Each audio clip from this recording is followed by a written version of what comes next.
So Rick, our intention today is to talk a little bit about the time that you've had with the organization, the roles you've played, the experiences you've had, and then also talk a little bit about the future and how you see the trust evolving over time. So before we do that though, I would like if you could share with us how long you have been with the trust and in what capacity. All right, I started as a director in 2012, and I was a director for 2 years. I was vice chair for 1 year, the third year, and have been chair for going into my fourth year now. My term ends at the end of this year.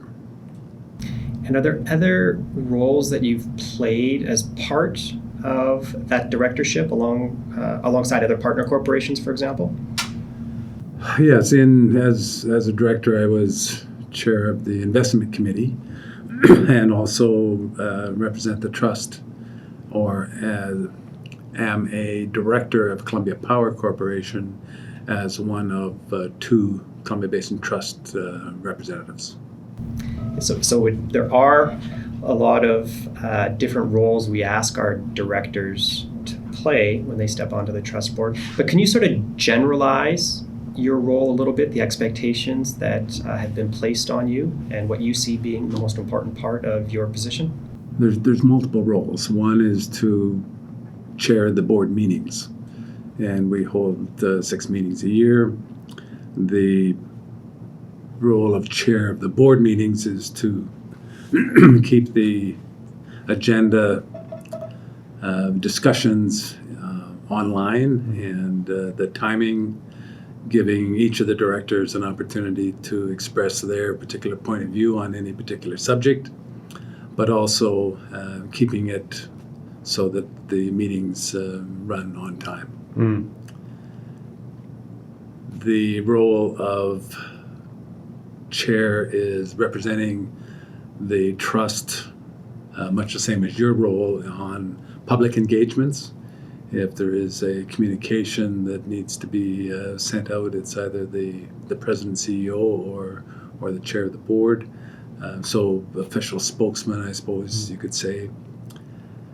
Also, the representing the trust at various functions. Some are more important that the chair be that representative, where others could be any of the directors. Could represent the trust at that particular function. The other is to ensure that there is a good working relationship with the president and CEO, that we're on similar wavelength, that relationships are developed with communities, with community leaders, with the First Nation organizations. So a multifaceted role and responsibility. Yeah. And as we look back over the last now nearing 7 years on the board, there's been a lot happen for the organization. A lot of really great things, some challenging things that have occurred over your time in the senior leadership role. As we near the end of your time, what do you think you'll look back at most fondly in terms of achievements or challenges that were overcome, or accomplishments, either personal or corporate, that you'll think back fondly of? Oh, I would say first and foremost would be having the opportunity to work with the caliber of individual on staff, the trust employees, the board members themselves. I think the trust is a very unique organization, and the employees within the trust have got an exceptional opportunity to not only advance their careers, but advance personal ideas or thoughts that they may have that could benefit the trust. I can't think of another organization that would take those ideas and embrace them as the trust does. And it involves all levels of employees at the trust. The board representatives having the wide variety of residents within the basin, having regional district representatives on the board, having the provincial appointees, and technically each with their own set of talents, putting that all together on a 12-person board of directors has been a privilege to be part of the board, a privilege to be part of the staff. And what I've learned from the board members, what I've learned from the individual staff members is going to be with me for a long, long time. So that's one of the, over the 7 years, major accomplishment on my part personally. I think as a trust, as an organization, as a board, as a board and employee group, there have been many accomplishments. The Waneta expansion, our Trust Our Future, where we visited 34 communities and met with community groups as to what the next 5 years looks like for the trust when we were trying to form our community plan or our management plan. Some 1,700 thoughts, all culminating down to 13 priorities. And I wondered at the time when, and was proud to be part of the organization that we're able to reach out to all the Basin residents through those 34 community meetings, how big of an impact we could have on those 13 priorities over a short period of 5 years, and have been totally amazed as to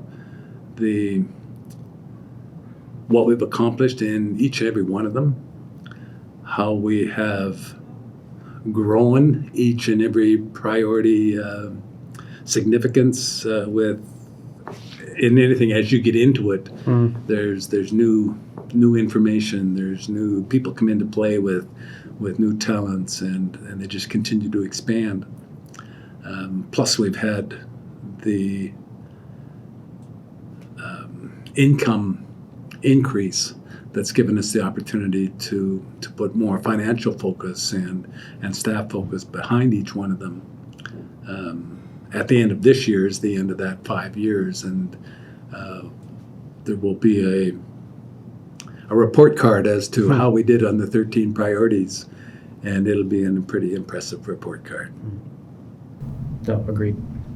I would have to say, Rick, some of what you described in terms of your personal experience working with staff on the board and how you felt you've benefited, I could say with certainty that staff have equally benefited from working alongside you with your experience, knowledge, commitment, and leadership, and the impressions that you've left on us today are going to survive well past your time on the board. So staff have definitely emerged from your time as leader of the organization as a stronger group of individuals than when we started prior to that. So thank you. Thank you for that. You mentioned going into the next year, and that will be the 25th anniversary of the creation of Columbia Basin Trust, created in 1995, next year being 2020.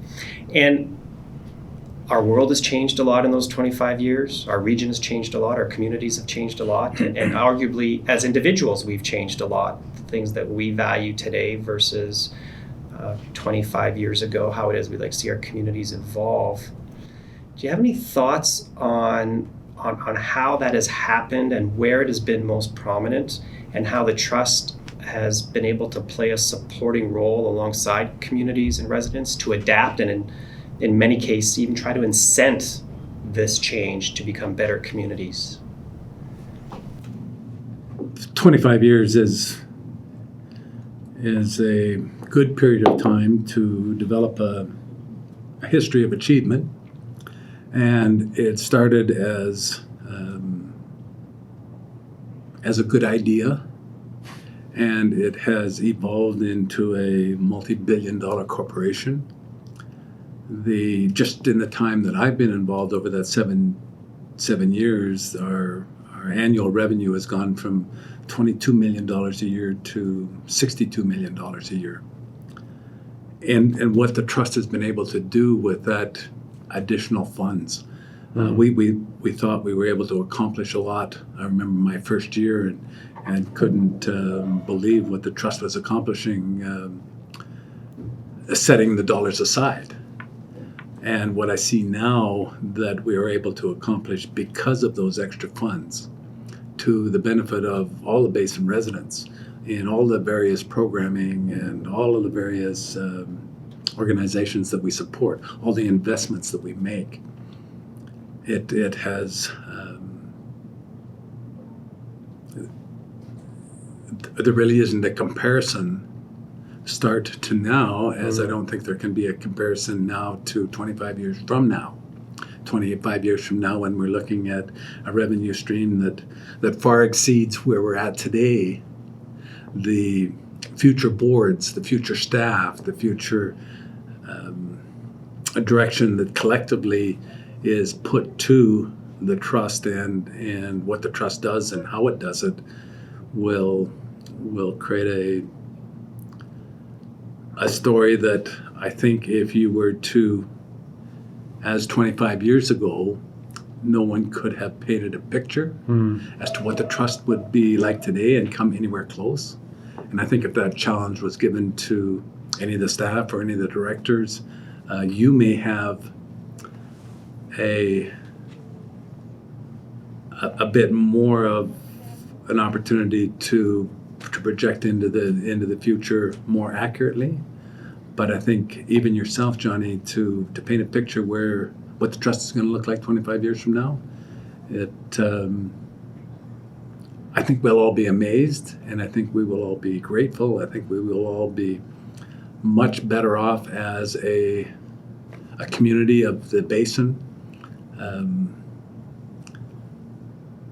And that will happen because of the commitment of the staff. That will happen because of the caliber of the representation on the board.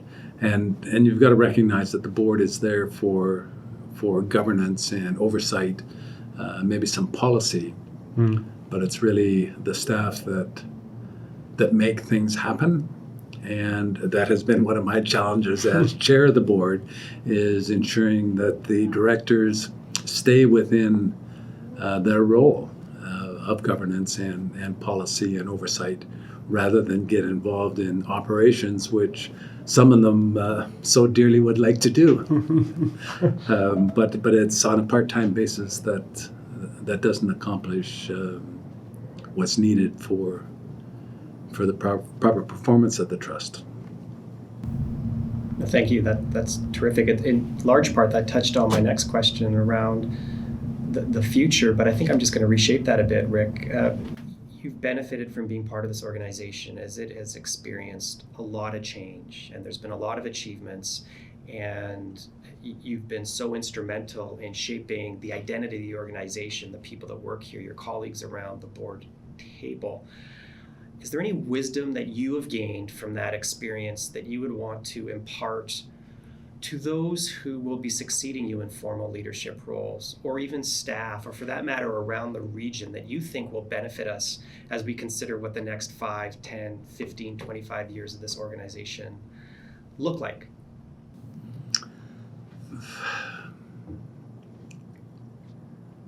The new management plan, the new communication with residents that the trust is going to be embarking on over the next year and a half, will provide the knowledge that will form the plan of what the trust does over the next 5 or 10 years. And that's back to our mandate that we take our direction from Basin residents.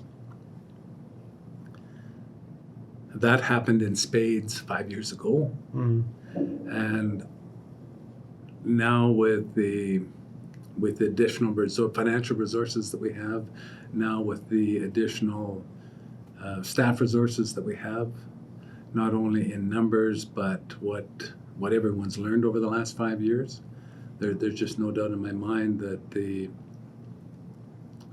the trust will evolve regardless of how I think it should evolve. I would hope that the future boards, that the future staff would continue to maximize their investment in either programming or capital investments to the benefit of the Basin residents. One of the exciting things that happened in the last bit is the share purchase of the Bonita expansion to end up with 50% of that. We looked at other large investments that we could make that would really benefit future generations, and that's part of the mandate, is both present and future generations. And we looked at all different types of industries, and there just wasn't anything that we could identify that would produce the results that we wanted to see for those future generations until Bonita expansion share purchase from Fortis presented itself. And now I am really pleased that the trust was able to do that. And I'm comfortable now too in believing that's one of the mandates that we successfully concluded. What other opportunities over the next 25 years or even over the next 10 years? There will be new challenges. There will be people move on, change positions. There'll be new board members, and that is the challenge to you as a leader of the organization, that you meet all those challenges head on and provide the board with proper direction, provide the staff with proper direction so that the trust can continue to expand and develop and benefit all the regions. And I think for that reason alone, we can't clearly picture how influential the trust is going to be in benefiting Basin residents over the next 10 years, let alone 25. Yeah. Exciting times. Exciting times. The base is there. The staff component is there, and I'm so fortunate to have had an opportunity of working with the staff. And you talk about the influence that I have had there. I have used some of the lessons that I've learned from senior staff and incorporated that into my businesses to make it better, simply because of watching it work here and thinking, wow, if Johnny can do that here, how can I carry that forward? And so there's lots that's going to be happening in the future that's going to remind me of my time with the trust. Well, that's great. I think that's all that we could ever hope for too from the experiences, to have a lot of success in the time that you're here, and everybody, when that time comes to an end, to benefit from it going forward in whatever roles that they play in the future. Yeah. So Rick, we did want to set out this discussion to capture your views both on the time that you've spent and what the future looks like. Are there anything else you'd like to share that we could memorialize in this video? Any other comments or observations or thoughts you'd like to share before coming to a close? I just think that when we look at challenges, collectively, globally, provincially, or within the basin, so often we will identify a challenge and think that there's not a lot that we can do to correct it or change it or advance it. And the things that have happened over the last, even with our 13 strategic priorities, who would have imagined that we could have had the impact on housing that we have? Who could have imagined the impact on economic development, on community initiatives, on recreation, on all the different things that First Nations awareness and education and that's coming from a period of 5 years ago. Mm-hmm. Now we're working with new knowledge, so we'll set you will set some new goals on all of these areas that are impactful to the basin and the basin residents, based on what you know now. And you will set those goals and start towards them, and new information will come in, and you will bypass those goals and to set even higher goals that we can't even imagine now. Yeah.